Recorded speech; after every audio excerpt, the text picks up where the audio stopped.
Greetings, everyone. Welcome to Anime Dreams, where imagination takes flight.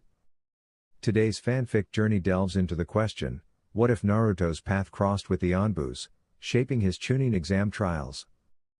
Disclaimer, the content on this channel is for entertainment and discussion purposes only. I do not own any of the anime footage used in my videos.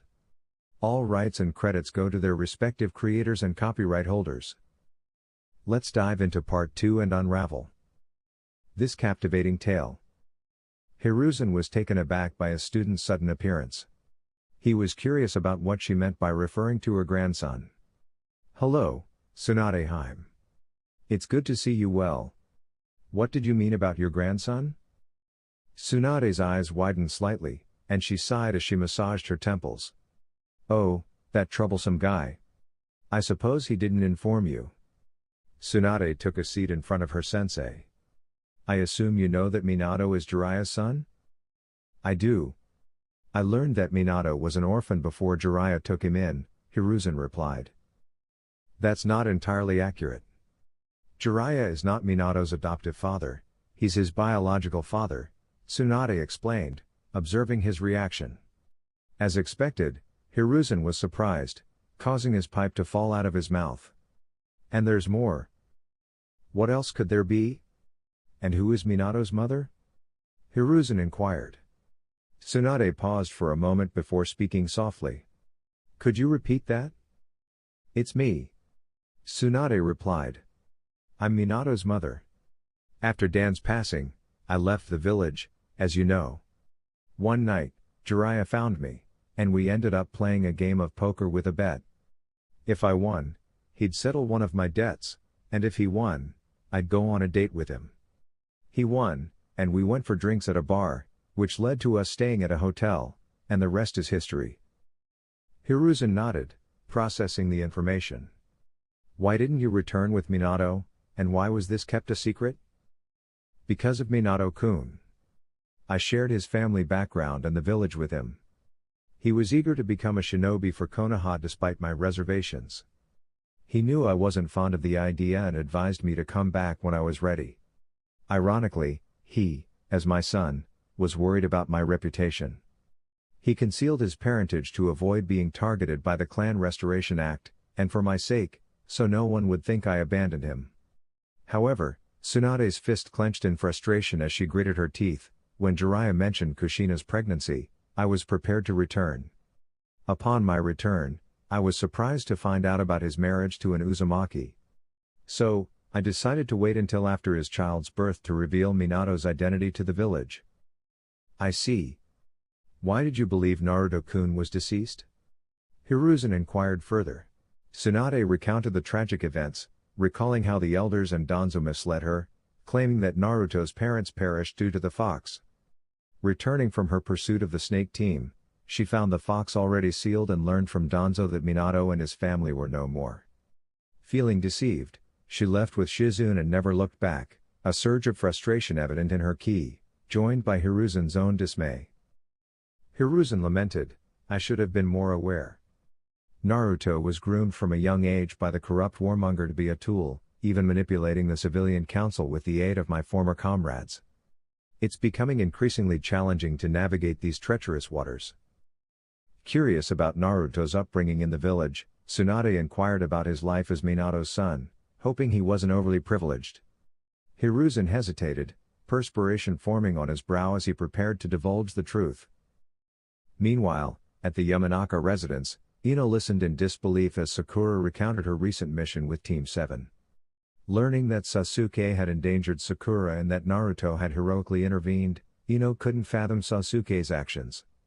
"Ino, perhaps it's time to reconsider Sasuke," Sakura suggested gently. "But what about marrying him? He's always been our ideal," Ino protested. "He may have been, but times have changed. Naruto has proven himself time and again. He bested opponents Sasuke struggled against and even took a blow meant for me," Sakura explained, sipping her tea. Ino, awestruck, realized her misconception about Sasuke's prowess. She couldn't deny the admiration she felt for Naruto's bravery, likening him to a knight protecting his princess. I suppose we misjudged them, she admitted sheepishly. Sakura nodded knowingly. We did more than misjudge. We were unkind. We placed Sasuke on a pedestal and treated others poorly, especially Naruto, despite his own hardships. But he was always so troublesome with his pranks, Ino countered. Sakura shook her head, correcting her friend's perspective.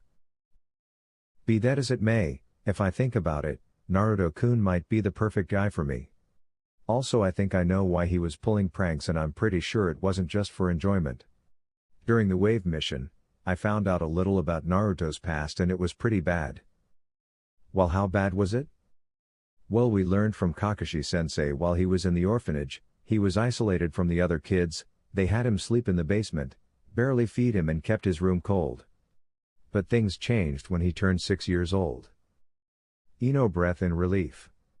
Things changed for the better, I assume. After all, how could someone with a bad past always be happy? Sakura shook his head. No, it gets worse. Ino was about to ask, until Sakura halted her. He was kicked out when he was 6 and was digging through garbage to find his next meal. Ino held a hand over her mouth as gasp. But there's more, he used to sleep in dark alleys and in sewers. Sakura said with tears in her eyes, picturing a little Naruto shivering in the cold. Ino started to get worried. Okay, I get it. It was bad, now please stop. No. Sakura yelled, startling Ino. Just listen, please. Ino nodded. After he was kicked and went through all that, the villagers started hunting down. They beat him and he had no one to comfort him beside the ramen people. Sakura had tears pouring down her face which confused the platinum blonde. Ino was upset at the villagers, but what accused her was how Sakura was handling it. Why was she so affected by this? Why does this upset you? There's nothing you could have done. Sakura stopped sobbing and glared at the blonde, but not in anger. It was guilt. You know why this upsets me? Because we added to his pain. Ino's eyes widen. He was called a demon by the villagers and in the academy we made fun of him when he wanted friends. And what's worse, my mom wanted me to be friends with him, but I followed the crowd because I didn't want to be made fun of. Ino was now sobbing at the guilt she was feeling. But he was annoying, and was a idiot. Ino tried to defend. Remember all those pranks? I do, and you know what else I remember, Naruto-kun never pranked us. He never did anything to us. So why was I so bothered by it? For Kami's sake, we treated Kiba better than Naruto, Kiba, who I remind you is a pervert and looks down on women. Ino started to rub her eyes, trying to wipe away the tears. Kakashi told me the only reason he pranks people is for attention. He didn't like being ignored and glared at, so by pranking, he was looked at as an annoying kid. Ino finished. Ino never thought about it before. Naruto never targeted kids for his pranks, only adults, and now hearing this, they probably deserved it.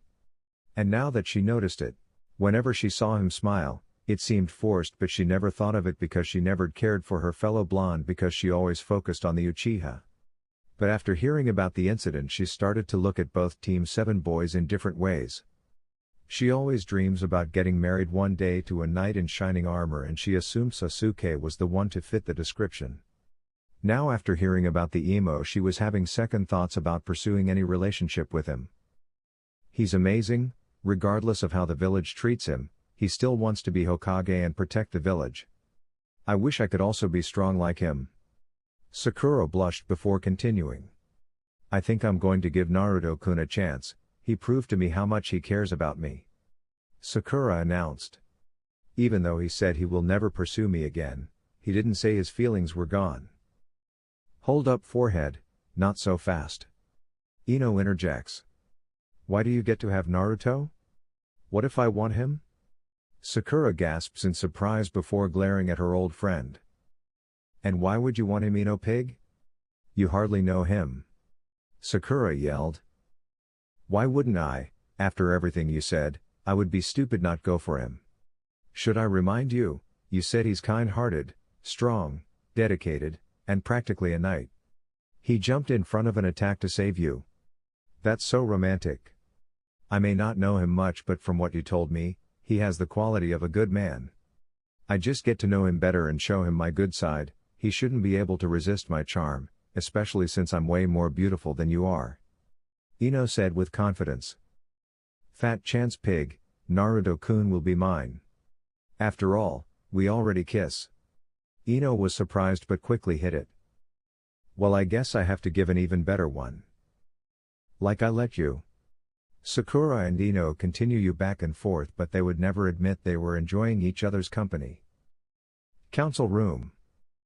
The Shinobi clan head and the civilian council received word of a meeting of great importance and was waiting for their leader. But soon the wait was over, when the doors opened revealing the Hokage. The clan heads did a slight bow towards as a show of respect, and Mebuki was the only one to bow on the civilian side. I'm glad everyone is here, now let's begin this meeting. Hiruzen started with a slight chuckle. What is this meeting about, Hiruzen? Danzo questioned. It's funny you should ask, you see it actually involves you. Danzo was confused. Has his root headquarters been found out? He doubts that. He was sure he wasn't missing an agent. You can come in now. Hiruzen called, breaking Danzo from his thoughts. Everybody turned to the figure behind them and saw none other than Tsunade Senju walk in with a smile. Danzo flinched a bit at the glare the Sannin was giving him to keep, but kept his stoic look. Tsunade-sama, it's an honor to have you back in our village. Koharu started. Cut the shit, I'm not here for the village. Tsunade said, still glaring at the bandage man and shifting it towards the elders. I've got questions that need answers. Danzo, Tsunade narrowed eyes. Why did you tell me that a Kushina child was killed? Sume eyes widen. Kushina's pup is still alive? Where? The Inuzuka asked but was ignored. Isn't it obvious, it is the property of the leaf. It should be made into the perfect. Danzo didn't get finished because Tsunade grabbed the throat, releasing a bunch of ki. Do not call my grandson an IT, and how dare you say he's your property? Especially after how you treated him, I should kill you now. Tsunade cocked back her fist. Lady Tsunade, please calm. Homaru tried to plead before Tsunade glared at him.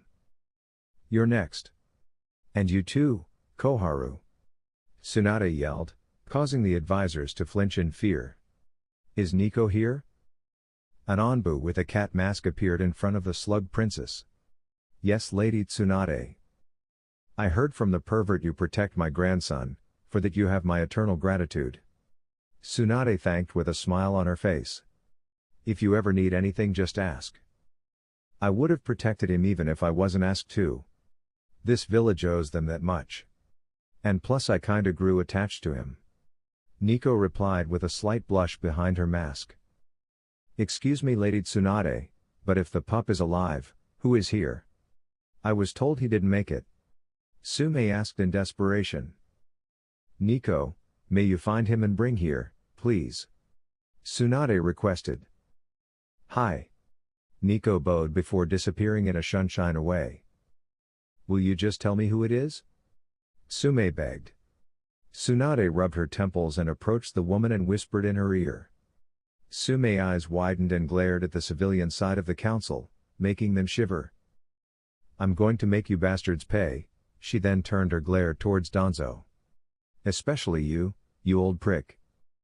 You better show respect to your better Tsuma-san. Danzo said in a calm manner. The only thing you deserve is the shit from my hound's yard. Sume retorted. You heartless.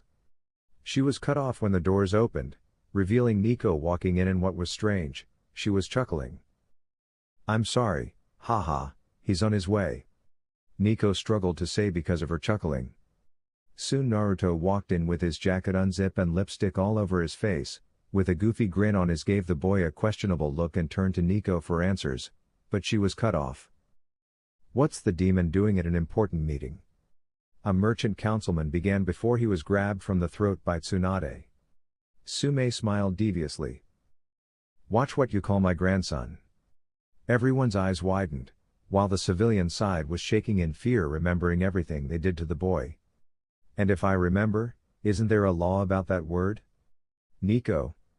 Tsunade called the man towards the ANBU as Nico unsheathed her sword and cut the man's neck off. Hiruzen looked at Tsunade in concern. Tsunade noticed and smirked. I got over my fear, sensei. Hiruzen nodded and turned to Naruto, who was still in a daze. Nico, what's the matter with the boy? Nico started to laugh. Anko, sir. Hiruzen quirked an eyebrow. Apparently those two are a thing. All the males beside Danzo looked at Naruto in amazement.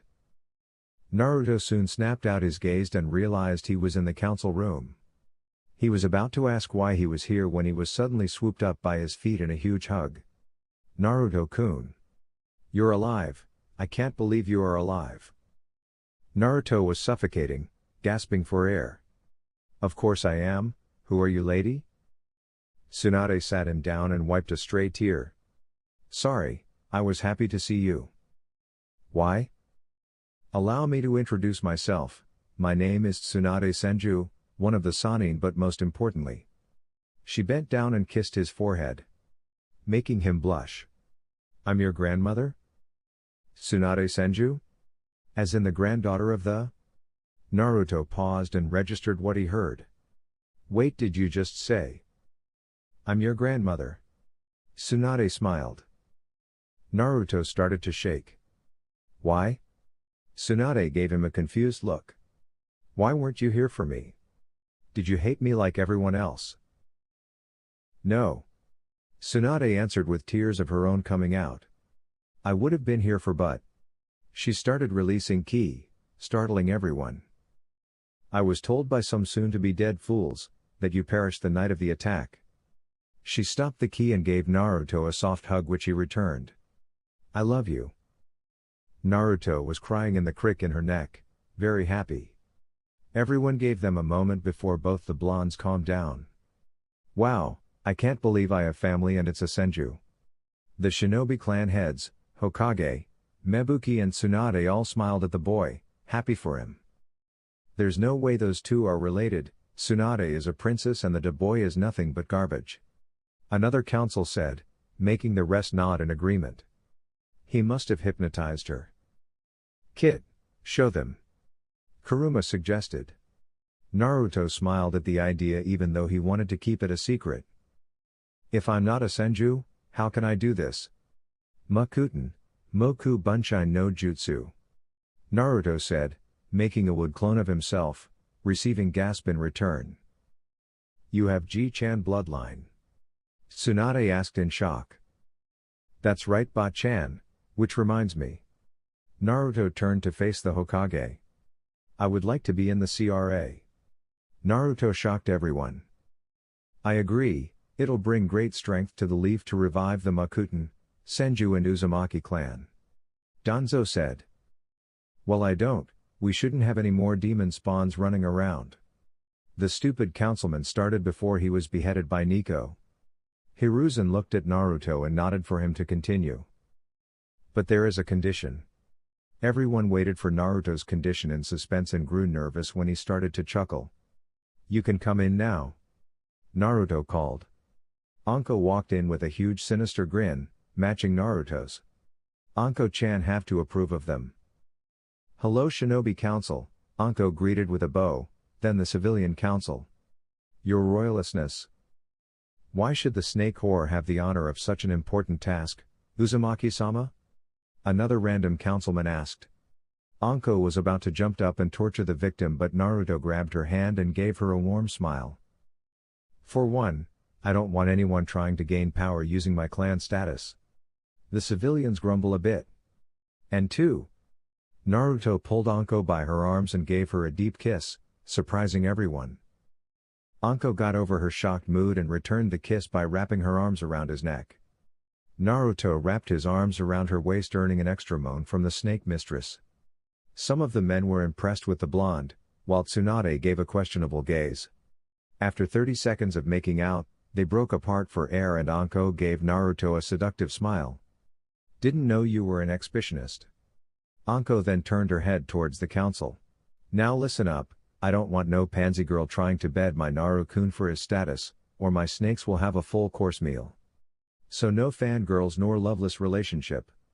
Anko declared, receiving nods of approval from the shinobi and glares from the civilians. Tsunade smirked and couldn't agree more. She was going to suggest the same thing, but the fact Anko suggested it was enough to earn some points in her book. Do we agree on Naruto being listed in the CRA? Everyone nodded, even the demon haters. Then it's decided Naruto Uzumaki will take part of the CRA, dismissed. It's been 3 days since Naruto met his grandmother. He was extremely happy. Once Tsunade found out he was living in an apartment at the Red District, she almost raised hell. She just needed that little push, and that push came in the form of a civilian who noticed Tsunade walking next to Naruto. He tried to pull Naruto away from her, claiming the demon was trying to taint their princess, and to make matters worse, more civilians joined in. It was safe to say, the hospital was almost full that afternoon. Naruto was happy. He had family, he had a new place to live, but the biggest surprise, he also had a new friend in Shizune Kato. If he could describe her in a way, he would say she is the opposite of Anko, which isn't good or bad. Shizune was calm, patient and level-headed. She was also a rational thinker. Naruto decided to learn about poison from her. He may not be able to do medical ninjutsu, but he could probably make poison and antidotes. Naruto had to be honest, he enjoyed Shizune company. She was the first female he met that wasn't brash, violent or weird. Shizune took to the blonde well, she enjoyed his company well. He was easy to get along with and fun to talk to. He reminded her of her uncle whenever he talked about being Hokage, and she respected how he valued bonds and cherished them as well. Tsunade had informed Shizune about Naruto being in the CRA and suggested she join. Shizune had blushed up a storm, claiming she didn't know the boy. Tsunade gave a smirk that Shizune recognized. It means Tsunade was planning something. Tsunade ordered Naruto to go get some flower seeds, and she forced Shizune to join. Shizune was blushing because she knew what her sensei was planning, but she did want to get to know Naruto more, so she went along with the plan. Do you know what kind of flower Ba-chan wants? Shizune nodded. She wants anything red, yellow and purple. Red for Uzumaki, purple for Senju, and yellow is a secret. Shizune teased. Sign, it's my dad, isn't it? Why won't anyone tell me who he is? Well, at first it was because we thought you couldn't keep a secret. But now that's not the case. What do you mean? Naruto asked. Shizune started to giggle.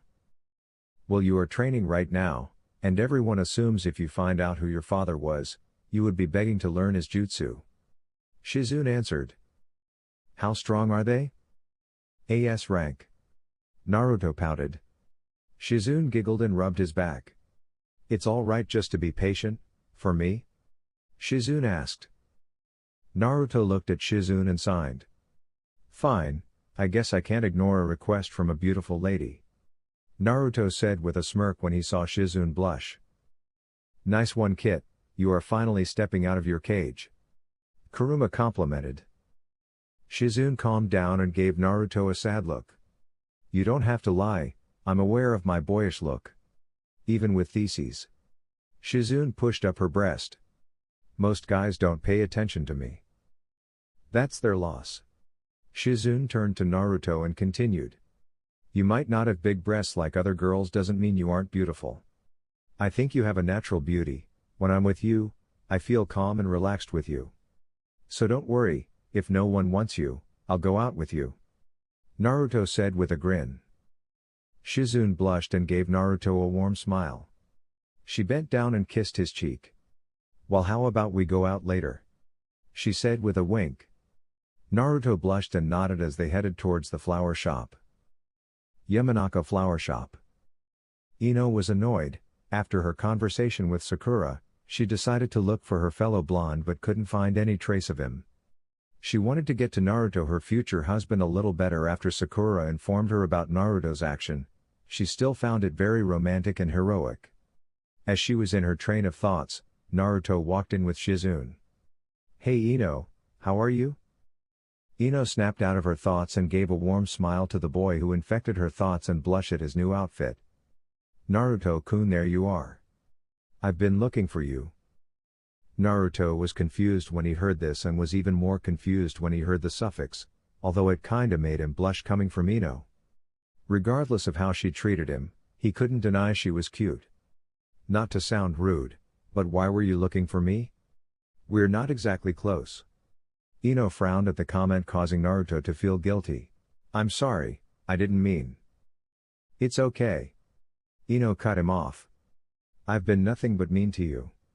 I was looking for you because I wanted to apologize to you and get to know you better, especially after what Sakura told me about what transpired during your mission. After I heard about that, I wanted to get to know you, but I understand if you don't want to. Sure, in fact, why don't you come with us?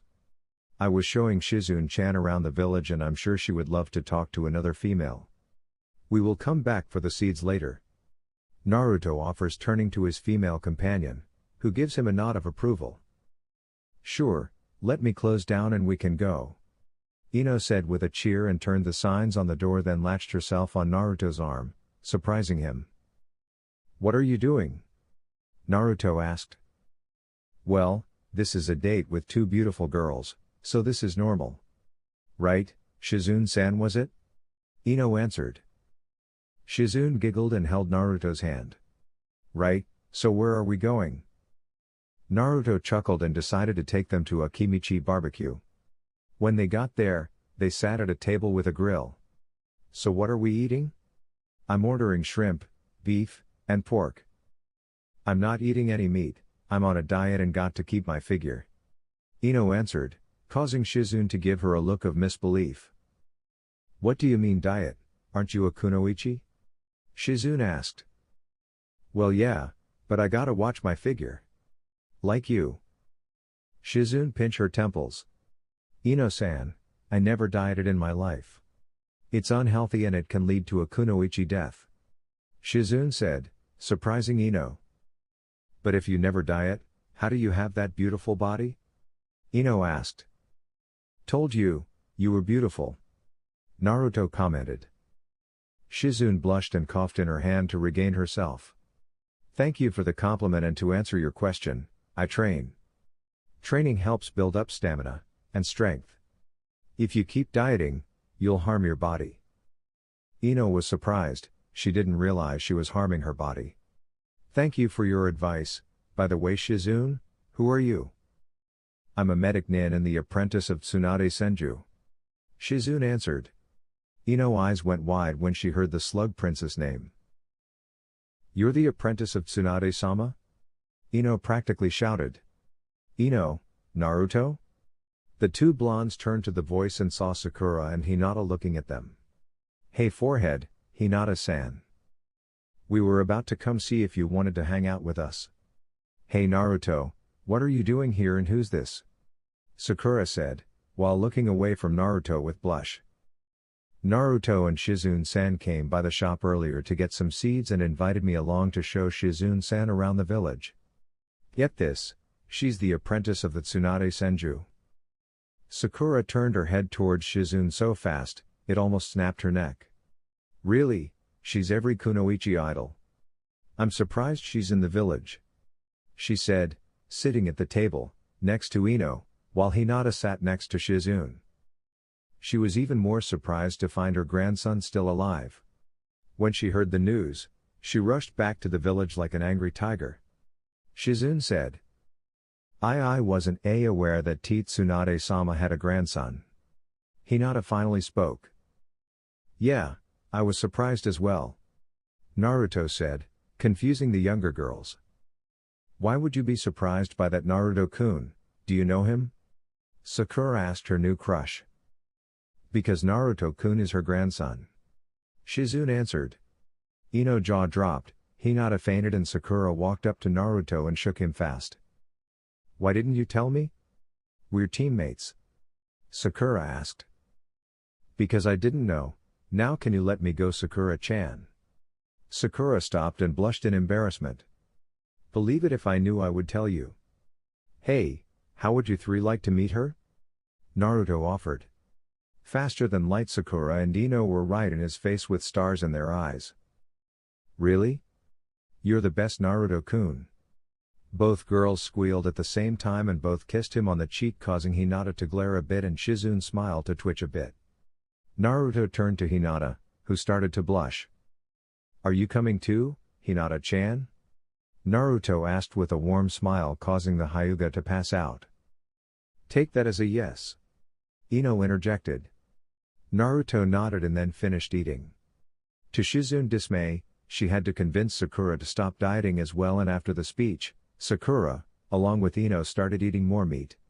After Naruto paid for all 5 of them, they proceeded to head towards the Senju compound. On the way, Naruto instincts kicked in, but it wasn't dangerous and he was soon tackled by a purple blur known as Anko. Before he could question who it was, he felt someone's tongue enter his mouth and he recognized the taste of Dango's, so he started to reciprocate it. The rest of the group was blushing up a storm when this mystery woman appeared out of nowhere and kissed their Naruto-kun. Anko pulled back slowly and smiled. Hey Foxy-kun, how's my favorite blonde? Anko asked, getting off her boyfriend/fiancé. Ino and Sakura were glaring in jealousy, but not because of the kiss, okay maybe a little, but because of how Anko oozed sexy from her body. They looked at their bodies and back at Anko, then started to cry anime tears. Hinta stepped towards Anko to speak. Excuse me, but who are you? Anko turned to the girl and smiled. I'm the badass, sexy and taken, Anko Mitarashi. You're on the Nai-chan team, right? Hinata nodded. You're also the one who has been following. Hinata let out a eep and covered Anko's mouth, confusing the others. Anko smirked. Perfect, I've been looking forward to a one-on-one time with you. Come with me, we have some things to discuss. Huh? Was all Hinata said before Anko put her on her shoulder and turned to the group. Don't worry about us, you can go ahead. We'll meet up later. The snake mistress said before giving Naruto a deep passionate kiss and leaping away with Hinata on her shoulder. Well, that happened? Naruto said. The others nodded after his words and left. Anko headed towards the Forest of Death and landed in front of the gates and dropped Hinata on her ass. Okay girlie, I'm not going to beat around the bush. I know you like Foxy-kun, but I'm not going to allow you to date him. Anko said to the girl. Hinata's eyes widened and she began to tear up. Why? I love Naruto-kun. Hinata said. Anko smirked and started her plan.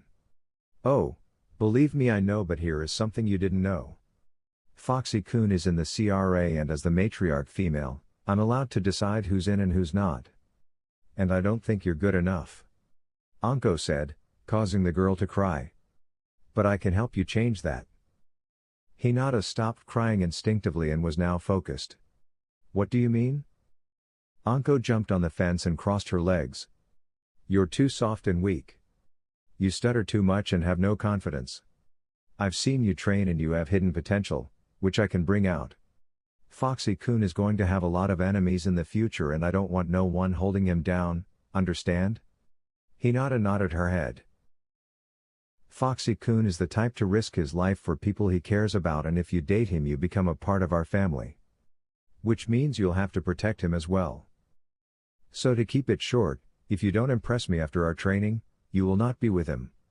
Now do you accept me as a second sensei or give up on Foxy-kun? Hinata was quiet for a while before closing her eyes. When she opened her eyes, it showed determination which impressed the snake mistress. I'll do whatever it takes. Hinata said without stuttering. Great, we'll start tomorrow and then, Anko's hell training will begin. Senju compound. Naruto and Shizune arrived back at the compound with Ino and Sakura in tow. Ba-chan? Naruto called out, as he stepped in the house. They went to the dining room and found Tsunade drinking some sake. Welcome back, Naru-chan, Shizune. Who's these 2 girls behind you? Tsunade asked. Naruto walked up to her and gave her a hug, one of the many they owed each other. This is Sakura-chan and Ino-chan, they wanted to meet you. Naruto answered. Tsunade stood up and approached the girls. It's nice to meet you, Sakura and Ino. Sakura, from what Naruto told me, you have perfect chakra control and I was wondering how would you feel if you became a Medsi? If you're on my grandson's team, I want you to be able to support him and not just rely on him. So how about I train you? Sakura's mouth dropped, She had just been offered the chance to train with the Tsunade Senju. "It'll be an honor to train under you," Sakura said with a bow. Ino got in front of Tsunade in a begging position. "Can you train me too?" Ino begged desperately, but before Tsunade could answer, Shizune intervened. "Actually, Ino-san, may you allow me to train you? You see, I'm a medic nin, but I'm a poison fighter. Owning a flower shop gives you a lot of possibilities. Also, I always wanted to train a student on my own, so what do you say? Would you mind having me?" Shizune said. Ino was shocked. Sure, it was the slug Sanin, but it was her apprentice and she could use her flowers as a weapon. Also, it would be a good step for her life to get back on track. Ino then approached the raven-haired and bowed. "I accept your offer, Shizune-sensei." Naruto was happy for the girls. They now have a chance to go from fangirls to kunoichi. "Naru-chan." Naruto turned to Tsunade with a questionable gaze. Nico appeared earlier and she wanted to talk to Yushi's in the backyard. She said, "You'll know why." Naruto nodded and went to the back of the house and found her. "Hello Naruto-kun, how are you?" "I'm fine, is everything okay?" Naruto asked. Yugao nodded. "Everything is fine, but your training will conclude in 2 months. You learned all my techniques, some ninjutsu and taijutsu. You still need to learn more seals from your mother scrolls, but overall skill-wise you are a jonin. But you're a low Chunin in experience. It's time we refine your skill, so with the permission of Hokage-sama, you will become ANBU for 2 months going on B-rank missions with me or higher if I feel you're ready. This will help you gain experience. And when we're not on missions, you'll train in the ANBU gauntlet with me doing simulation training. Do you accept it?" "Of course Nico-sensei, thank you for everything. I wish I could give you something to show my appreciation." "Oh." Naruto pulled out a scroll and tossed it towards the ANBU. "I wanted to give you this, but I guess I got sidetracked." Nico chuckled but unsealed the scroll, revealing Umi Bunkatsu. Yugao gasped at the sword and turned to Naruto. "Is this Umi Bunkatsu? But how?" "Well, on my last mission, I was able to beat a missing nin who was wielding this blade. Since I have my Ka-chan blade, I thought you should have this one," Naruto said. Yugao was surprised. She had a legendary blade of water and Naruto was the reason she had this powerful weapon in her hand. Yugao approached Naruto and removed her mask, confusing the blonde, then he suddenly blushed when she kissed him on the cheek.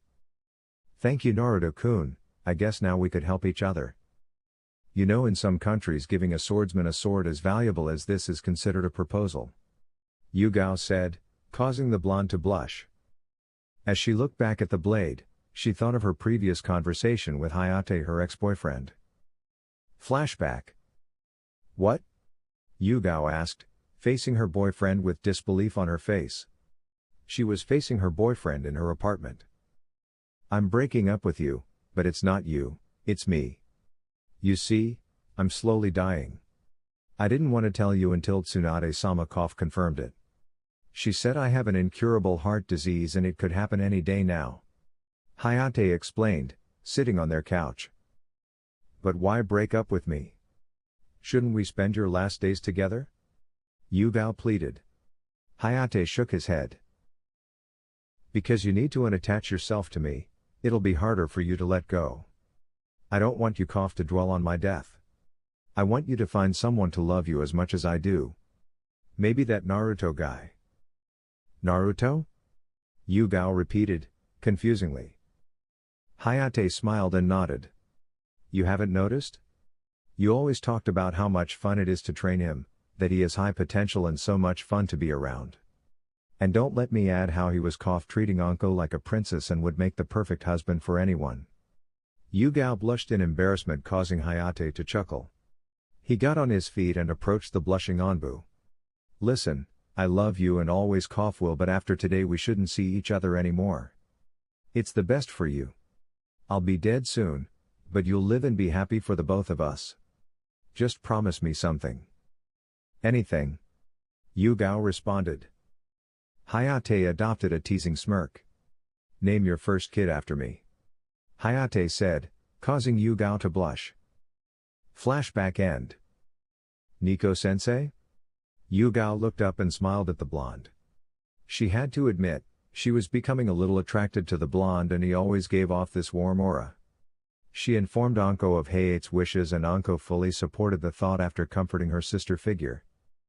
I'm fine Naruto-kun, how about we get going?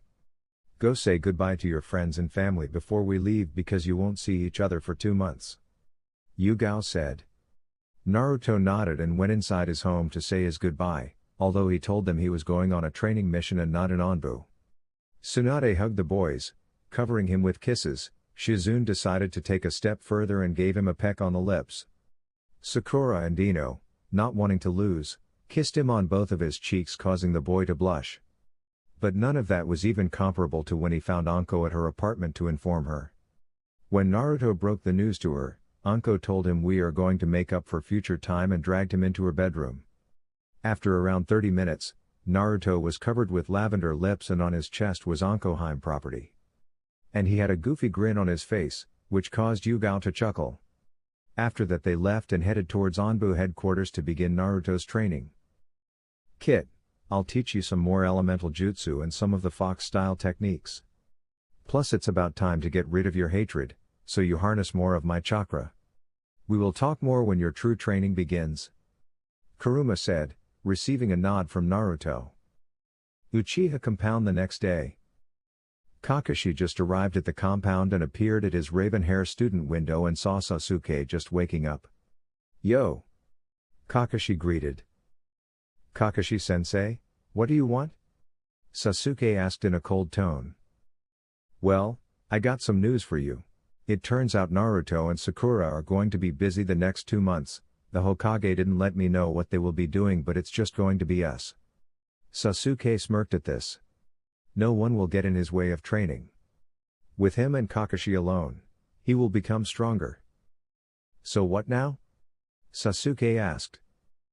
Well, we're still going to complete some D-rank missions and after that, I'll work on strengthening your Sharingan. I'll teach you some Genjutsu, as well as help you perfect your Taijutsu. And if your progress is good, I'll teach you some fire ninjutsu. Kakashi said. Sasuke smirked and nodded. Let's get started. 2 months later. The meeting of Jounin Sensei has called to see which team will be nominated for the Chunin exams. If you think your team is ready, please present yourself. We'll start with the rookies of the Jounin team. Hiruzen stated. Kakashi stepped forward. I, Kakashi Hatake, nominate Team 7 consist of Uchiha Sasuke, Haruno Sakura and Uzumaki Naruto for the Chunin exams. Kakashi said, stepping back. Kurenai stepped forward. I, Kurenai Yui, nominate Team 8 consist of Aburame Shino, Hyuga Hinata, and Inuzuka Kiba for the Chunin exams. Kurenai said, stepping back. Asuma stepped forward.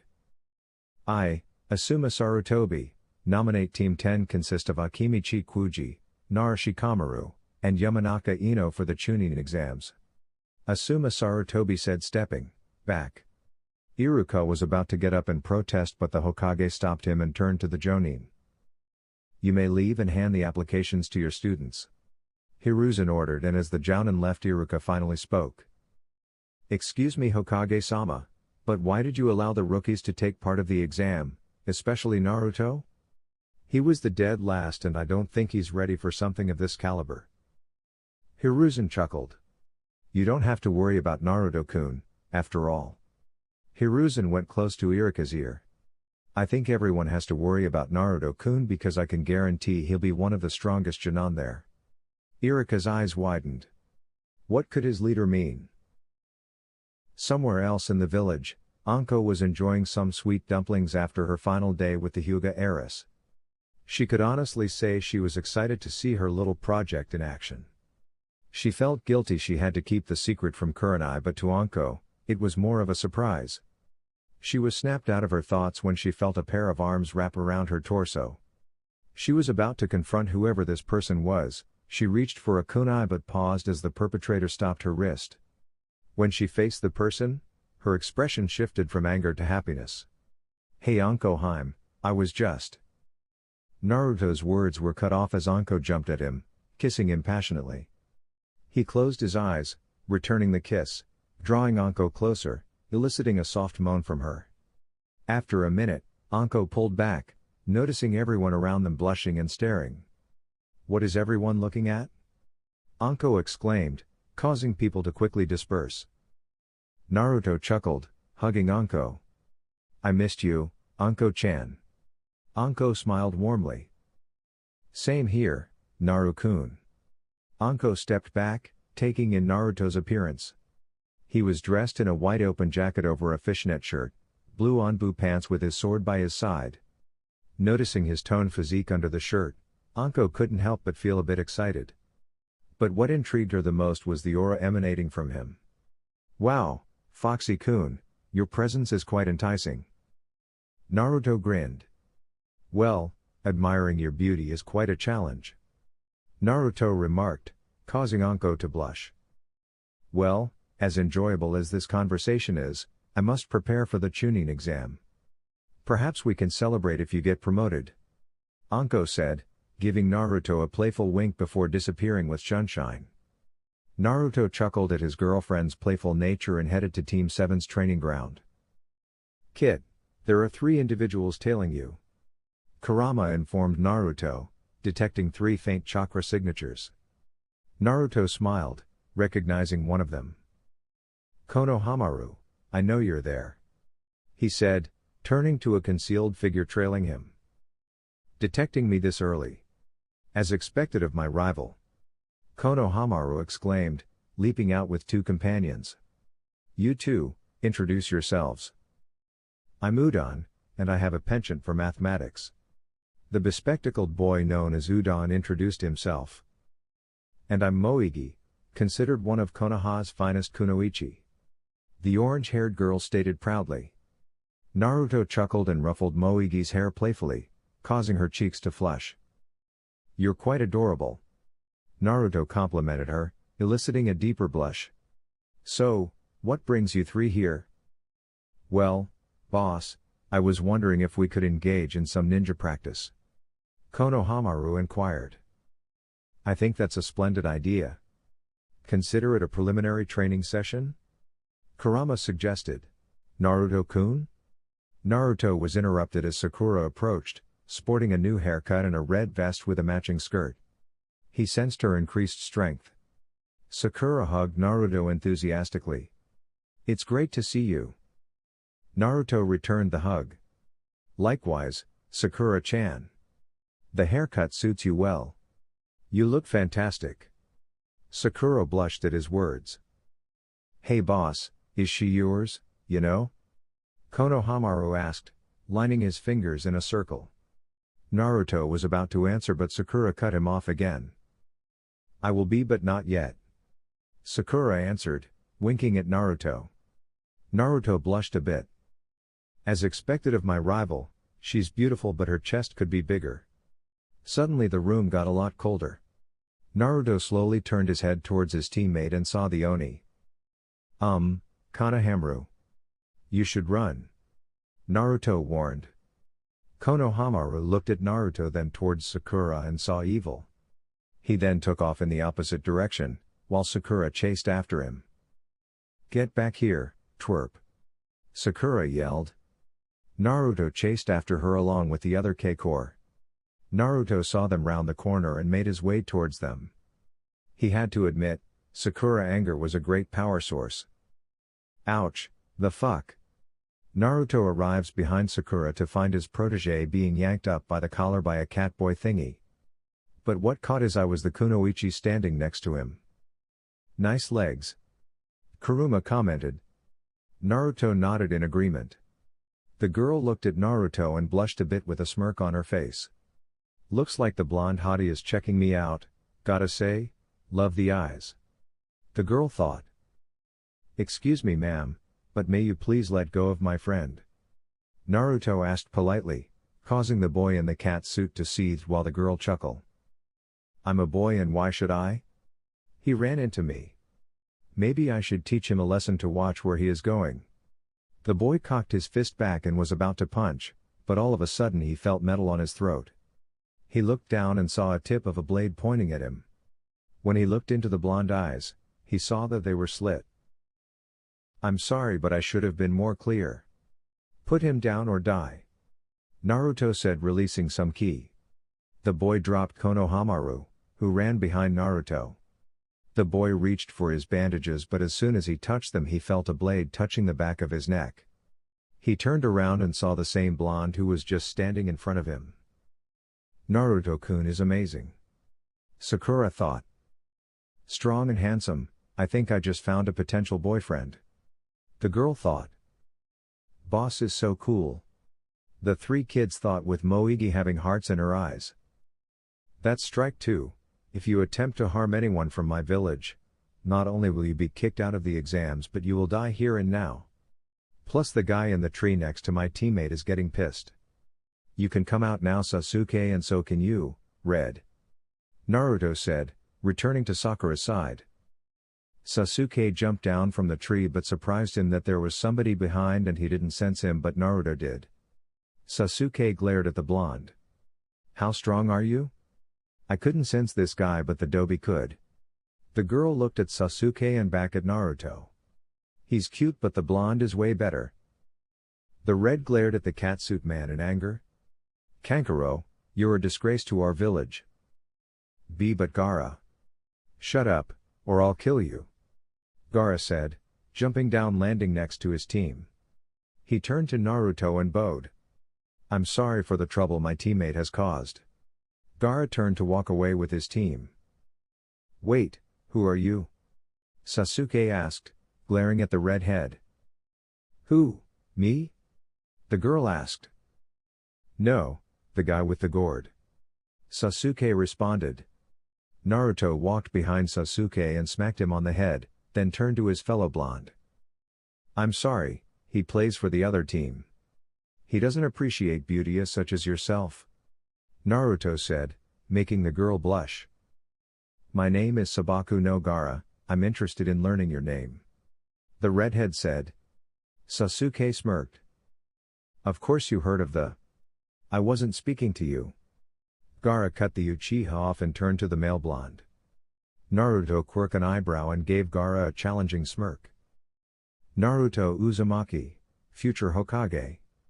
Naruto then turned to the blonde girl and gave the girl a warm smile. "I know the team didn't care, but would you mind telling me your name?" The girl returned the smile and gave the blonde a wink. "Sabaku no Tamari," Tamari said. Naruto approached the girl and grabbed her hand, then kissed her knuckles, making the girl blush. "Haha, smooth moves, Kit. By the way, this boy has my crazy brother Shikaku sealed inside him." Looking at the boy, you can tell he never slept in a day of his life. "Maybe you should help him. Use my chakra and challenge him," Kuruma said. Naruto nodded. "Hey Gaara, was it? I got a message for Shikaku from number 9.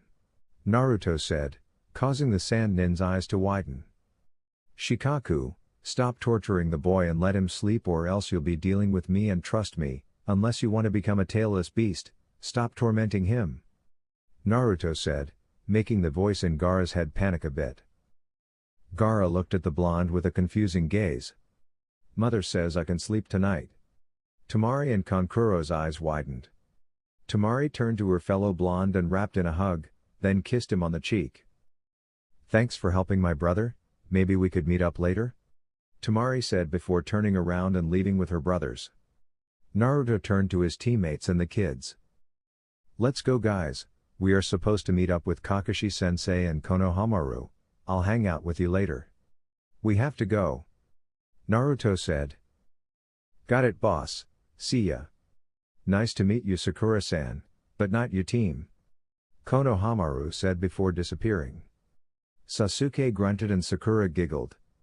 The team then went to their training ground. As they waited, Sakura and Naruto decided to catch up. "So Sakura-chan, how was your training?" Naruto said, sitting down by a tree trunk, while Sakura sat in his lap. "Sakura-chan, what are you doing?" "Anko-san gave me permission to pursue you, and she also said to be a little aggressive." "Speaking of which, how would you feel about going on a date with me? I know you said you gave up on me, but I've changed," So? Sakura answered.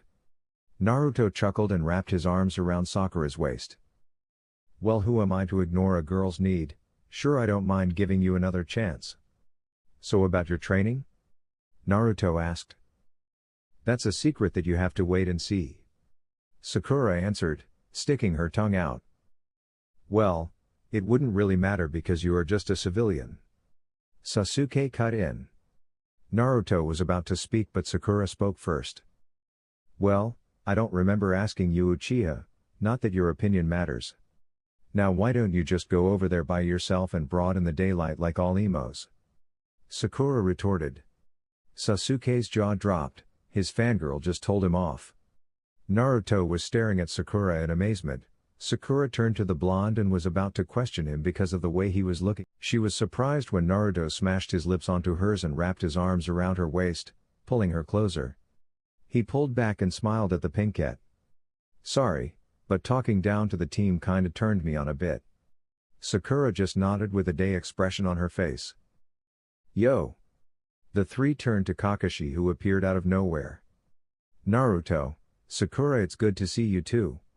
Today there will be no training, but I have something for you three. Kakashi handed them an application. These are for the Chunin exams. Fill them out and head to the academy tomorrow at noon. Good luck, Naruto and Sakura. Do your best and keep up with Sasuke. You two missed out on a lot of training, so don't be surprised if you two don't make the cut. See ya, Kakashi said before disappearing. Naruto and Sakura smirked. They couldn't wait to surprise their sensei with their results. Naruto put a hand on Sakura's shoulder. She turned to face him. How about a mini date? Sakura wrapped her arms around his neck and smiled. Sure, we can go to Ichiraku's ramen. I haven't had any in a while. Naruto nodded and shunshined both of them away. Sasuke just gritted his teeth and left. Naru-chan, please be careful, the exams are dangerous. With that said, I expected you to be promoted. Tsunade told her grandson. Naruto smiled and hugged Tsunade. I'll be fine, I promise. Naruto told her before releasing her and approaching Shizune. She was giving Naruto a warm smile, then kissed him on the cheek. For good luck, Shizune said. Naruto blushed and nodded. He headed out the door towards the academy to meet up with his teammates. It was his time, he would be one step closer to his dream. All his hard work will pay off, at least that he was hoping for. Naruto. Naruto looked up and saw Sakura waving at him smiling. Sasuke was in the back with his eyes closed. Naruto approached the team, receiving a hug from Sakura. Are you ready? Of course, it's time to show the world that Team 7 is the greatest team. Naruto said, leading his teammates to the exam. Sasuke seethed, thinking he should be the one to lead. When they walked up the first set of stairs, they noticed Team Guy. Please, we just want to take the exam. Tenten pleaded on the ground. Naruto smiled, he knew she was faking but didn't know why. He then looked at the room door in front of them, it said 302. Sakura-chan, this is the wrong floor. Let's move upstairs. Naruto whispered. Sakura nodded and was about to follow Naruto. Remove the genjutsu, it's pathetic. Sasuke said, walking forward. He was trying to put himself on a pedestal and show that a Uchiha couldn't be fooled. Sasuke team, I know you like to show off but what you just did, you just made yourself look like a moron, dumbass. This was a test to weed out the weak but you had to give everyone the answer. At this rate you're not Chunin material. Naruto scolded. Sasuke seethed and was about to say something until Team Guy. Wow, what's that sword?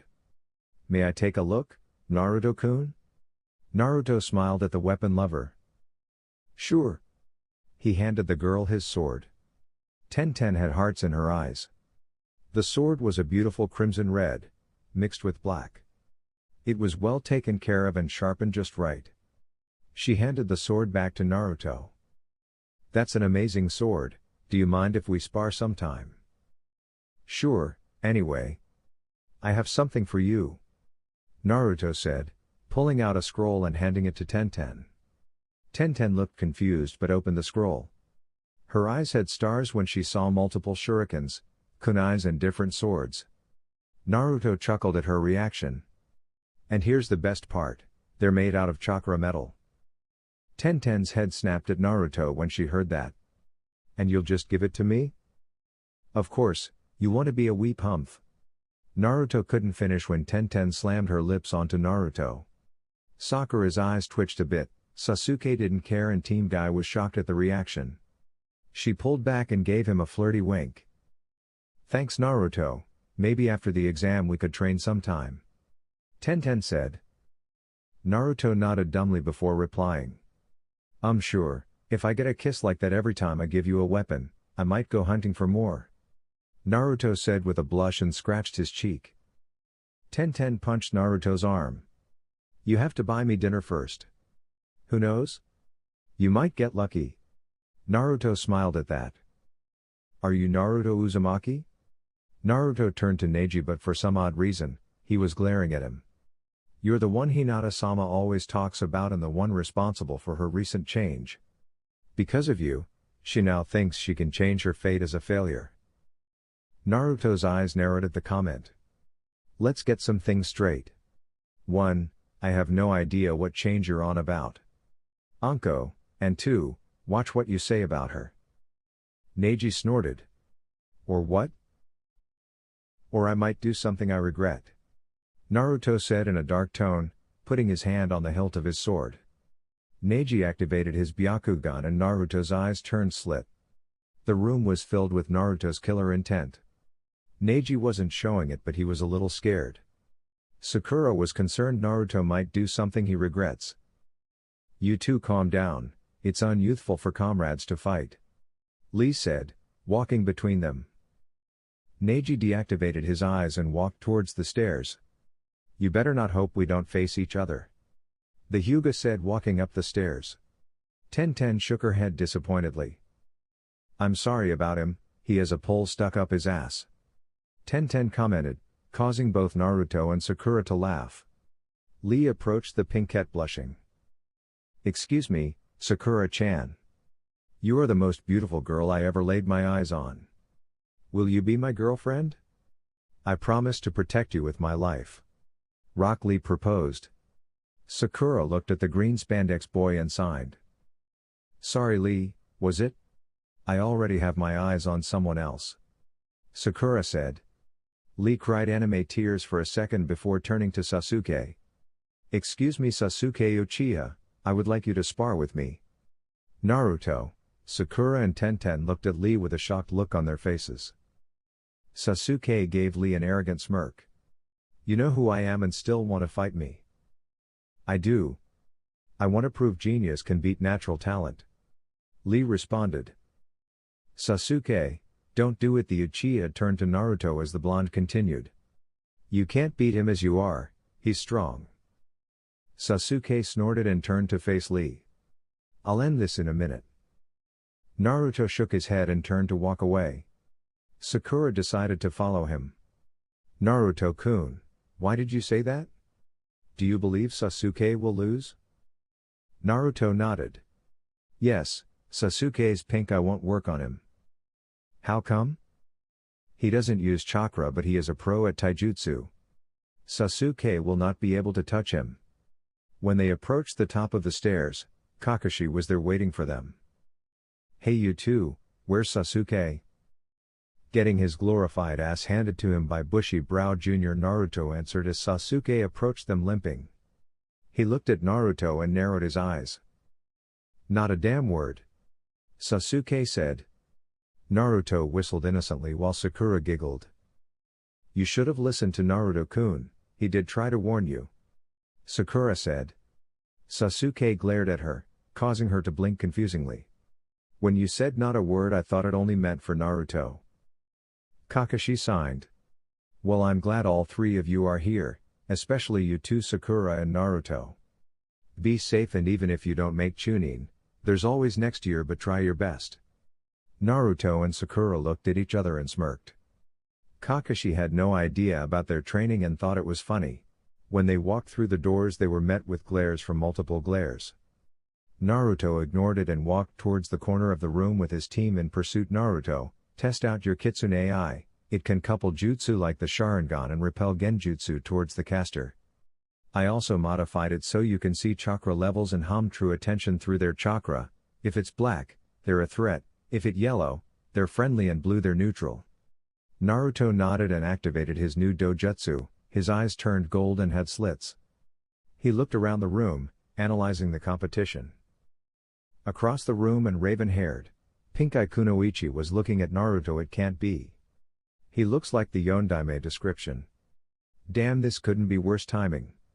Trying to make an alliance with these tree huggers, to find out the yellow devil has a son. I might be wrong, but if I'm not, Ka-chan will be avenged. The Kunoichi thought, holding a hilt of a special katana. On the other side of the room, there was a Kumo team of 3 girls. 1 redhead and 2 blondes. One blonde had a twist in her hair and the other had short hair that goes to her shoulder, but there was something special about these 2 girls. The first one was a Jinchuriki and the second had a sword with a silver hilt. Both the blondes were eyeing Naruto suspiciously. Yugito? Samui? What are you two staring at? Kuro asked. The competition, he is one of the 5 Shatter Star Blades like me. Samui answered. Not only that, but there's something about him that feels similar. Yugito added. Kuro looked at her teammates confusingly and turned to Naruto. He doesn't seem like much. I bet I'll kick his ass in an instinct. Kuro said. If you fight him, you won't win? He's strong, I can feel it. Do not underestimate him if you fight. Samui said in a stern tone. Naruto was analyzing the competition until he snapped out his thoughts. Looks like the gang's all here. Kiba said with Shino and Hinata walking behind him. The Inuzuka turned to Sasuke and smirked. We're so going to kick your ass, Sasuke. I've gotten a lot stronger since the last time. Sasuke smirked. We'll see, won't we? Kiba nodded and turned to Naruto. I'm surprised you're here, dead last, but I guess it was because Sasuke had to backpack your ass. Kiba taunted. Sakura was about to retort, but Naruto put a hand on her shoulder and shook his head. Never underestimate your opponent, mutt. You might regret it. Naruto said. Kiba was about to retort when a purple blur jumped on Naruto's back. Hello fellow blonde, I missed you. Ino said, rubbing her cheek against Naruto's. Pig, get off Naruto-kun.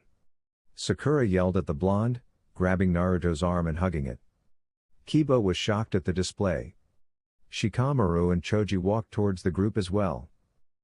When did the loser become a chick magnet? Kiba asked, then he received a smack on the head from Hinata. It's not nice to insult our friends, Kiba-san. Hinata said, walking to the group and greeting Naruto. You rookies shouldn't be too loud. A silver-haired guy with glasses walked up to the group. You see, some of them are from Kiri and they have a short temper. Everyone here is tense. Kabuto said, pointing at a group of nin, releasing some ki on the rookies, trying to intimidate them. Naruto stepped forward and smiled. Kuruma. Right. Naruto smiled and released some ki of his own, along with Kuruma's chakra, scaring most of the competition. Yeah, that's what I thought. I don't appreciate people glaring at my friends. Sasuke was seething in jealousy at the display. Kiba was shocked. Shino smiled under his jacket, while Sakura, Ino and Hinata was awe as the former Uchiha fangirls had hearts in their eyes, while the Hyuga heiress was blushing up a storm. Kabuto narrowed his eyes at Naruto, but soon he turned it to a cheerful eye smile. Wow, pretty impressive. Anyway, I'm Kabuto and I'll help you guys out. Here, let me show you something. He said, pulling out some cards and placing them in front of them. Kabuto-san, how many times did you take these exams? Excuse me for being rude, but you seem a little older than us? Sakura asked. Oh, I took the exam 7 times. Kabuto answered. Wow, you must suck. Kiba commented. Naruto narrowed his eyes. That doesn't make any sense. He has as much chakra as Kakashi-sensei and he smells like Anko-chan but more potent with a hint of chemicals. Naruto thought. Or these exams are just hard. Kabuto responded by holding up a card. These are chakra-infused cards, it contains information about almost anyone in this room. If there's anyone you want to know about, it'll be a good time to ask. Sasuke stepped up. Anyone, huh? Subaku no Gaara, Rock Lee, and Naruto Uzumaki. Naruto frowned and smirked. I think it speaks very poorly of you team, to ask about your own teammate. But considering you're a self-righteous prick, I guess it's hard to take your head out your ass. Sasuke gritted his teeth but ignored the comment. Aw, you know their names. Let's see, Rock Lee, he has completed 20 D rank and 11 C rank missions, his teammates are Tenten and Neji. And he's skilled in taijutsu, not much information on any other skills. Gaara, his teammates are his brother and sister 14 C ranks and 1 B rank missions. Since he's a foreigner there's no info on his skills but it said he completed every mission without a scratch. A B rank mission, without a scratch. That's something for a Junin. Shikamaru commented. Now Naruto Uzumaki, now let's see. What? Kabuto said in surprise. 32 C rank, 5 B ranks, 5 A ranks. He also received no scratches on his B rank missions. But the weird thing is, it says here that his skills are mediocre. He should be just a high Junin. Kabuto stated. Everyone turned to Naruto with a confused gaze. Naruto just smirked. I guess I forgot to update my skills, I should thank him later. Naruto thought. Sakura and Ino analyzed the blonde and smiled. I see, Naruto-kun is keeping his skills a secret. After all, there's no way a regular Junin could fight a missing nin with a sword without any skills. Sakura thought. Forehead told me Naru-kun beat a missing nin, so that means she was either over-exaggerated or Naru-kun hiding his skills. Ino thought. Sasuke gritted his teeth and glared at the blonde. When did he do those missions? This guy is useless. The Dobi must be hiding his true power. In the back of the crowd with 3 sound nins, the female of the trio was looking at Naruto. Kabuto-san is a fool. The blonde is practically leaking power. And not just him. The blonde with the ponytail from Kumo and Gaara feels the same. They're the real threat. Minty from Taki has just as much power but she doesn't feel as strong. Naruto huh? Maybe he can help me get away from him. Jonin lounge. Wow, I didn't think you would allow your team to do B rank missions, Kakashi. Asuma said, watching the Junin from the monitor alongside his fellow Jonin. I didn't, I have no idea how he completed those missions. Kakashi stated. When did his blonde student complete those missions and why did the Hokage allow it? All he had Sasuke do the past few months was D ranks and some light sparring and gave him a few fire jutsus. Do you mind if I join you? Everyone turned to see Yugao walk in the lounge. Yugao-chan, why are you here and not in ANBU headquarters? Kurenai asked. Well, until the exams are over, I'm a Jonin and I'm here to witness my apprentice in action. Yugao answered, standing next to Kurenai. Kakashi gave the ANBU a questionable glance. What? Who's your apprentice? Now why would I spoil it, Kakashi-senpai? I will tell you he's the real threat of the exams. I'm proud to be his teacher. Yugao answered. Kakashi shrugged and turned to the screen. Most likely won't be a match for Sasuke. Most likely it's Tenten. Academy room. What? Listen to me, we shouldn't do this. Kin tried to warn her teammate. Dosu and Zaku wanted to attack Kabuto for calling them basically nobodies.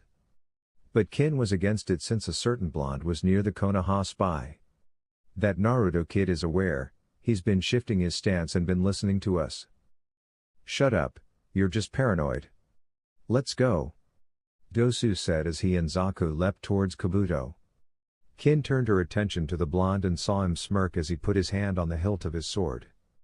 Dosu swiped at Kabuto, breaking his classes with gauntlets. Put this in your cards, The sound will make Chunin. Now how will that happen if you're going to be dead? Said Kabuto in Naruto's voice. Kabuto puffed and revealed to be Naruto, and Naruto puffed out of existence, revealing to be Ibushin. Dosu then felt a blade on his shoulder. He slowly turned his head and saw the real Naruto holding a sword to his throat. First the sand, now the sound? You guys trying to start a war or something? I don't sit well when my comrades are attacked. Zaku. Dosu called out to his teammate. Zaku charged at the blonde with a kunai, but was struck in the arm by Hinata Juken strike. Ino then tripped the sound nin and Sakura put him in a headlock. Dosu turned his head to the Jinan group and saw Kabuto jaw dropped. How did you know? Let's just say, thanks to a furry friend of mine, I have advanced hearing. Naruto answered by bringing the blade closer. He turned to the three girls and nodded towards them. Please let them go, I need them to pass the exam. Regardless of how stupid they are. Kin said, walking up to the group. Naruto removed his sword and nodded towards the girls that held Zaku, prompting them to release him. He turned to Dosu and smirked. You should think of your cute teammate. Beauty and brains come in a package.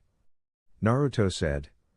Kin blushed at the comment and the three walked away glaring at the blonde. Alright you maggots, settle down. Ibuki said, bursting through the door. Jonin Lounge. Kakashi, Asuma and Kurenai were awed when they watched their students in action. When did Naruto and Sakura improve this much? When did Ino actually start training? Asuma asked. When did Hinata get so aggressive? Kurenai pondered.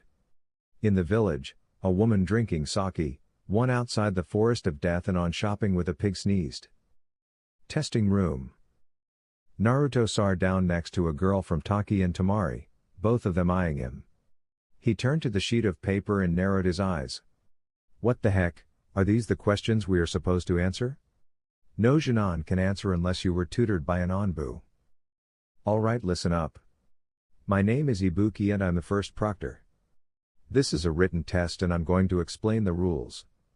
Rule 1, each of you will start off with 10 points. Every time you get a question wrong, you lose a point. Rule 2, this is still a team assignment. Which means passing or failing will be determined by the sum of your total 3. If you're caught doing suspicious acts like cheating or whispering, you'll lose 2 points. You have 1 hour to finish, begin. Naruto chuckled a bit. Ibuki practically told them the objective. He looked at the test and he was able to answer a few thanks to Yugao, but some of them were hard. He turned to check on his teammates and wasn't surprised to see Sakura able to answer the question. Sasuke was using his pink eye to cheat. Naruto and Sakura's eyes met and the blonde started to mouth the questions and Sakura nodded. Naruto turned back around and closed his eyes, while focusing his hearing on Sakura pen sound using his wind affinity and Kuruma sensitive ears, and began to write to the rhythm of her pen. After an hour and kicking a few teams out, Ibuki decided to call it. Alright maggots, time's up. Ibiki said. He then turned to Kankuro and smirked. If you're finished playing with your dolls, we can finish. Kankuro flinched a bit and proceeded. Before I give you the 10th question, you have to choose if you are going to take the question. And if you don't, you and your team will fail.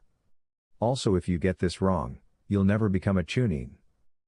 After a few people left, Naruto noticed Choji about to raise his hand and spoke up. Whatever, I'm not scared. If I remain a Jinan forever, I guess the old man will have to change the rank system for Jinan to the strongest because I'm going to be the best. Everyone turned to Naruto and smiled. He's pretty cool. He's awesome, I hope we can become friends. Even though he's that team son, I gotta admit I'm impressed. Naruto-kun is amazing. Yeah. Go Naruto-kun. Blondie is definitely boyfriend material. Gotta admit, he's kinda hot. Yeah, Naruto-kun. He's kinda cool. I have to ask him for help soon, but gotta admit, he's not bad. Was the thought of different Konoikis. Ibiki smirked. The brat eliminated all their fears. I see why Anko likes him. For all those who stayed, you pass. After the words left his mouth, a purple blur jumped through the window. Anko perched on the desk in front of the Chunin. "Good morning, everyone. Anko Mitarashi reporting in," she announced, holding a banner that read, "Anko Mitarashi, at your service." However, Naruto, Sakura, and Hinata couldn't help but notice a drawing of Naruto and Anko surrounded by hearts on the banner. "Anko, you're here ahead of schedule," Ibiki remarked, slightly reprimanding her. Anko chuckled and scratched the back of her head before addressing the Chunin with a more serious expression. "Looks like we've got quite a crowd today, huh? Ready to test your skills against 29 teams? Well, you can attribute that to our enthusiastic blonde troublemaker over here." "He gave a rousing speech and stirred things up," Ibiki commented, shooting a stern look at Naruto. Anko, however, turned to Naruto with a playful smirk. "Causing trouble as usual, Foxy-kun?" She sat down at Naruto's table, crossing her legs casually. "Hey there, little sister," Anko greeted Hinata, who was standing nearby. "Big sister," Hinata corrected with a smile. "Nah, I just thought some of these Chunin might enjoy a challenge at your special training ground," Naruto replied with a mischievous grin, which Anko mirrored. "How thoughtful of you, Naruto. You've brought me some eager contestants," Anko remarked, turning to Ibiki with a confident smile. "Don't worry, by the end of the second stage, we'll have trimmed that number down significantly." With that, she beckoned the Chunin to follow her, leaping out of the window. As Naruto stood by the window, he turned to Ibiki with a grin. "Should I follow her or break through my own window?" "Your own window," Anko interjected before Ibiki could respond. Naruto chuckled and followed Anko's lead, leaping out through another window. Ibiki observed as the remaining Chunin slowly left the room. As he gathered the test papers, he paused at Naruto's paper, his expression turning serious. To Scarface, the note began. "Among these Chunin is Kabuto, who seems to have insider knowledge and a suspicious history. Keep an eye out." "A spy among us," Ibiki muttered to himself. "Time to inform the Hokage." Anko stood by the gate of Training Ground 44, awaiting the arrival of the Chunin. She jumped slightly when she felt someone's arms wrap around her. "Hey, Anko-sama, looks like we have a few minutes before the others show up," Naruto said with a grin. "Really? I have some ideas to pass the time," Anko replied, smirking playfully. Naruto chuckled nervously, sensing that her plans might involve something unexpected.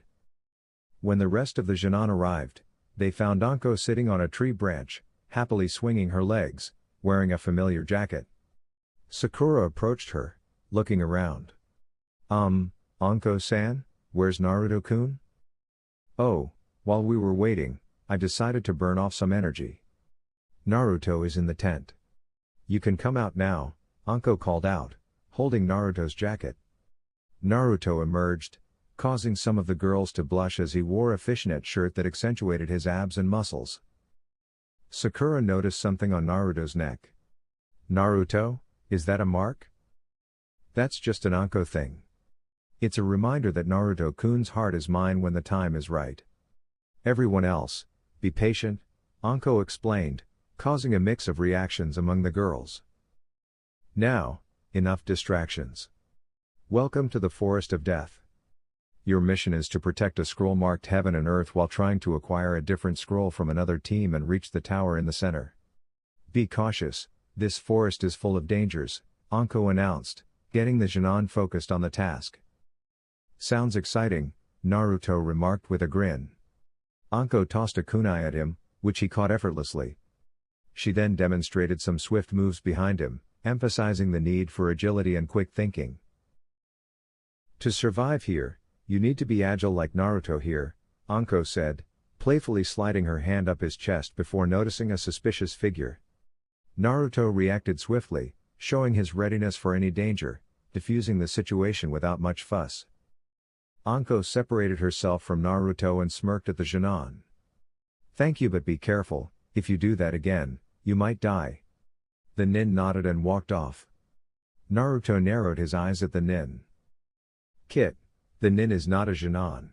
The smell of snakes is stronger on her more than your mate. Plus her chakra level is on par with the pervert. There's only one person we both know who fits that description. Kuruma said. Naruto's eyes widened. Why is he here? Naruto went to collect the scroll, but while he was in the tent he made 3 clones who shun away. Naruto approached his team. Sakura was giggling at Naruto. It seems you and Anko-san put on a show. Sakura teased, but when she saw Naruto's face she got worried. What's the matter? We have trouble, remember the Chunin I almost attacked? Sakura nodded. Sasuke didn't show it, but he was listening.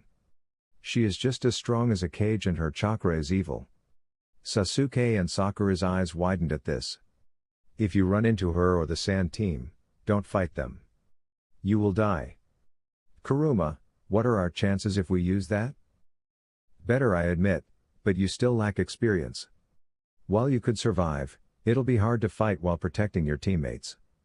But if you use that, you will be on par with the pervert in terms of strength.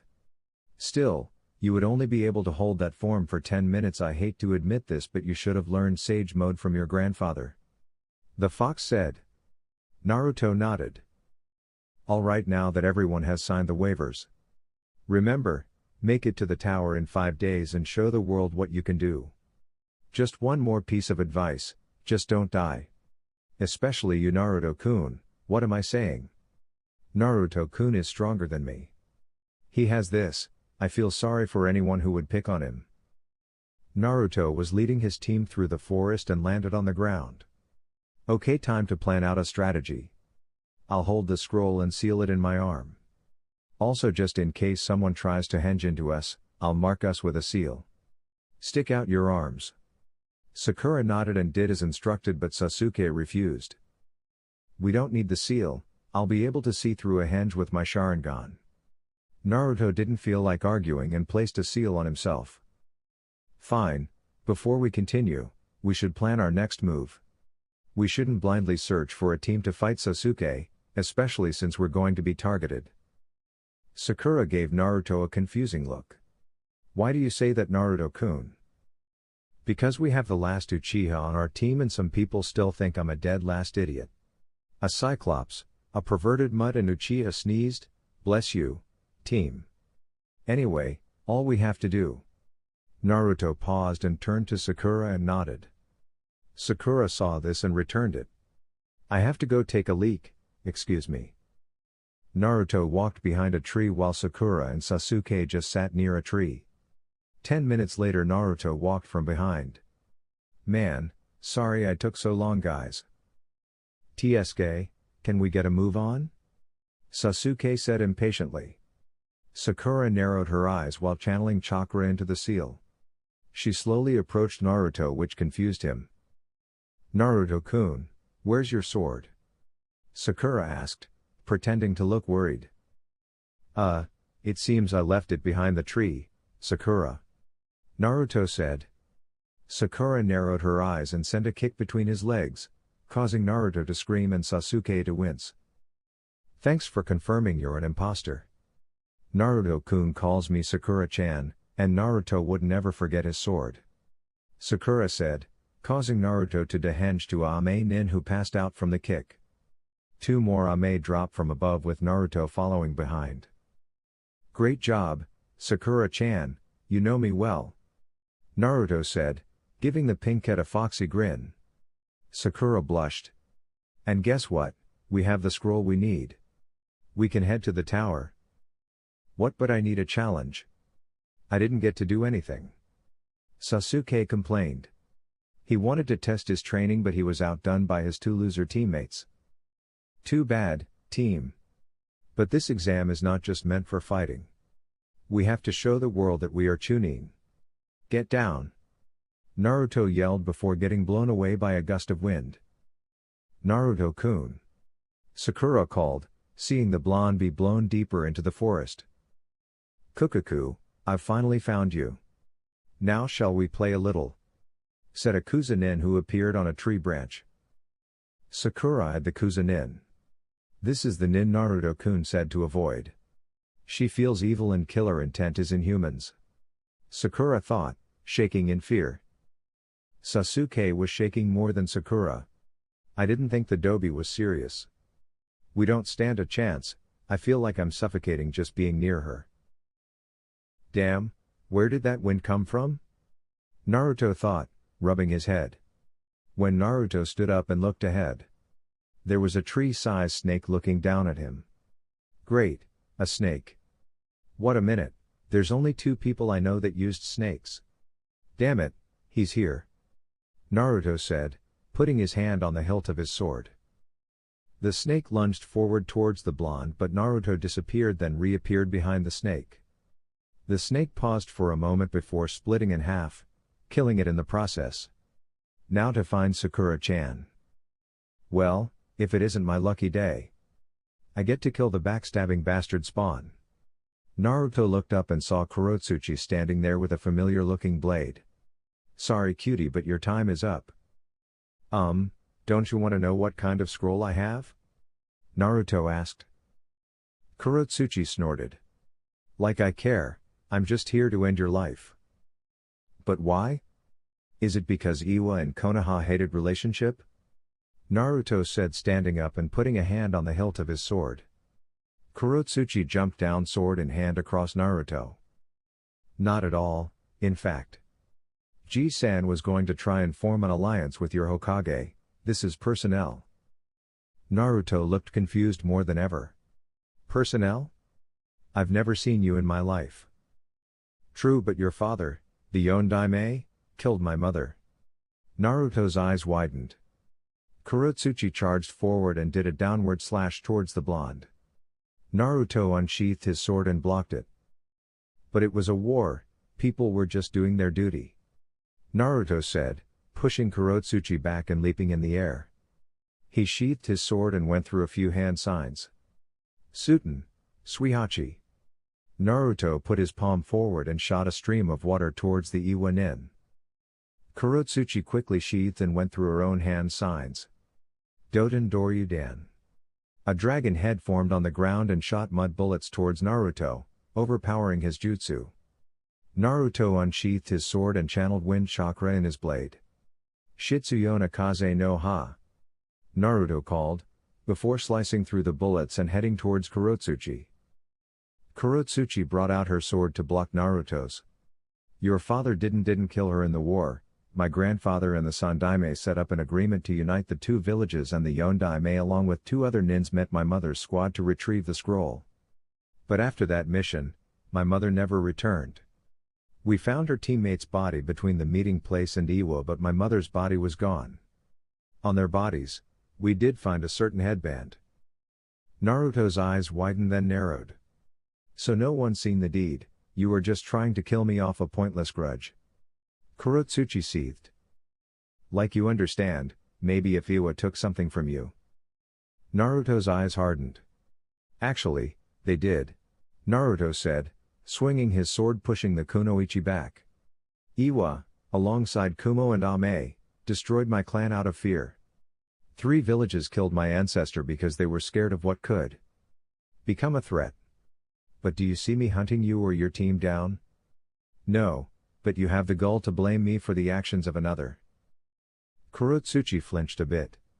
She could have retorted and said she wasn't born yet, but technically, Naruto wasn't either. That was war, this was betrayal. Kurotsuchi shouted back. We could have been allies, but you demon filth of a father betrayed us. Kurotsuchi continued as she went through a few hand signs. And now you die Yotan, Sekai Gyo no Jutsu. Sasuke jumped out of the way as a snake charged at him. He turned to Sakura and saw her retreat behind a tree. Kukuku, what's the matter, Sasuke? I thought you would be better than this, I have to say I'm disappointed. Sasuke landed on a branch above the Sannin. What of it, why are you even after me? I wanted to see the power of the Uchiha clan in action. But I guess I overestimated you. Seems you will never be a match for Itachi. Orochimaru said. Sasuke fear left and was replaced with unrivaled rage. Just one more push. Maybe I should offer your friend Naruto the power I have to kill Itachi. Sasuke activated his Sharingan and charged the snake Sannin. No Sasuke, It's a trap. Naruto was running through the trees, dodging the Yotan attacks.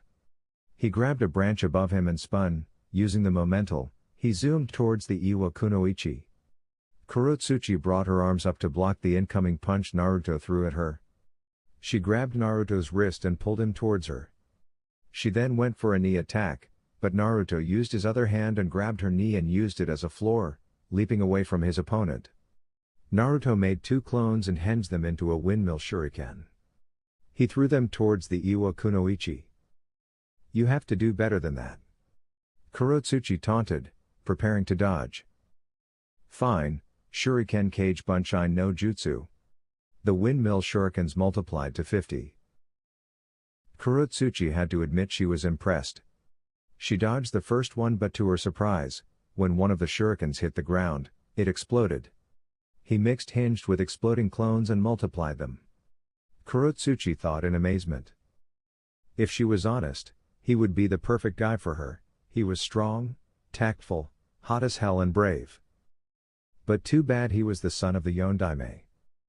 Shuriken was raining down on them, causing a huge amount of explosion, but unknown to Kurotsuchi, Naruto was holding back. Naruto landed across the field from the Iwa Kunoichi. Kurotsuchi covered her fist with rocks and charged the blonde. Naruto surrounded his fist with a swirl of concentrated wind and charged the Kunoichi, meeting her halfway. Both their fists collided, creating a small explosion, sending them both flying back. Naruto got up first and saw Kurotsuchi struggling to get up. It doesn't make sense, from what I learn about Yondaime, he wasn't the type to betray. Plus, who would willingly leave behind their headband? Danzo. Both turned to Orochimaru, when he spoke. I remember that day, my sensei and Aniki decided to form an alliance and settled on an agreement. And a very interesting one too. But Danzo couldn't allow it. If the agreement was settled, Danzo would have had a harder time becoming Hokage, so he sent his root agents to deal with the Iwa Nin. Who are you? And why do you smell like a snake? You were the one who sent that snake at me, weren't you? Naruto asked. Very perceptive of you, Naruto-kun. As for my name, I'm Orochimaru. Naruto's eyes widened and his teeth gritted. You were the one who caused Anko-chan all her pain. Naruto said, his eyes turning slit gold. Orochimaru smirked. Oh, how he would like to test the Jinchuriki, but he had other plans. Hold up, I want you to continue talking about my mother. Kurotsuchi demanded. Orochimaru eyed the girl, analyzing her and smirked. Ah, that's Tsuchikage's granddaughter. Interesting. Orochimaru pulled out a scroll and tossed it towards the Iwa Kunoichi. Kurotsuchi caught it and opened it. She started to tear up and blush a bit. She then glared at the snake Sanin. Why are you giving this to me? Because, my dear, I want you to have at least a little comfort when I kill you. Orochimaru said, releasing some ki. Kurotsuchi froze up in fear. The Sanin felt as strong as her grandfather. Just imagine, the son of the Yondaime, killing the granddaughter of the Tsuchikage. You foolish grandfather will certainly help me kill the old man. But rejoice, at least you'll be useful to my cause and I'll give you another gift. Orochimaru said before reaching for his face and ripping it off. Kurotsuchi's eyes widened. Keika-chan? Orochimaru was wearing the face of an older Kurotsuchi with longer hair. No dear, it's me, Orochimaru. This one was quite the fighter. She begged me to spare your village and in return she would give me her body.